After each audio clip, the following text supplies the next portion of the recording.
मैं आपके सामने एक लघु कथा प्रस्तुत कर रहा हूँ। लघु कथा का शीर्षक है माँ।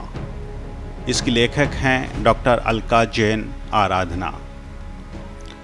बेटे विनय की स्कूल के बाहर धूप में खड़ी माँ बेसब्री से उसके आने का इंतजार कर रही थी। उधर विनय छुट्टी के बाद स्कूल के पीछे की तरफ बनी कैंटीन में आइसक्रीम खा रहा था। पसीने में लथपथ माँ की निगाहें बेटे को तलाश रही थी। तभी दूर से दोस्तों के साथ विनय आता दिखाई दिया। माँ तेजी से उसकी ओर बढ़ी और उसके हाथ से बस्ता लेते हुए बोली, बेटा बाहर लू चल रही है, ले ये कपड़ा मुंह पर लपेट ले। दोस्तों को अपनी ओर निहारते देख विनय शक पका गया। फिर झल्लाते हुए माँ से बोला, इतना भी छोटा नहीं हूँ मैं। कांधे पर बच्चे का बस्ता टांगे माँ आगे बढ़ती जा रही थी।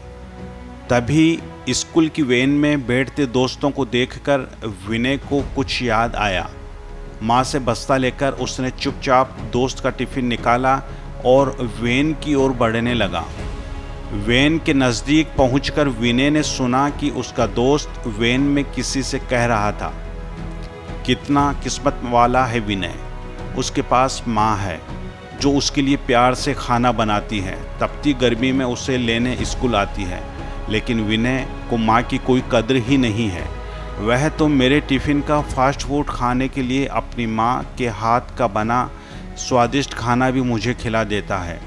मैं बिन माँ का बच्चा माँ के लिए तरस रहा हूँ और वह माँ की अहमियत को नहीं समझता। दोस्त की बातें सुनकर विनय शर्मिंदा हुआ। दोस्त को टिफ़िन देकर और अपना टिफ़िन लेकर वह लौट आया था। माँ बस्ता लिए खड़ी थी। माँ के हाथ से बस्ता लेते हुए विनय ने कहा, मुझे माफ़ कर दो माँ। इस बार विनय ने बस्ता नहीं दिया था। अपने सिर पर रखी टोपी माँ को पहनाते हुए विनय बोला, इसे पहने रखो माँ, धूप से बचाव होगा। विनय की बात सुनकर माँ मुस्कुरा उठी थी।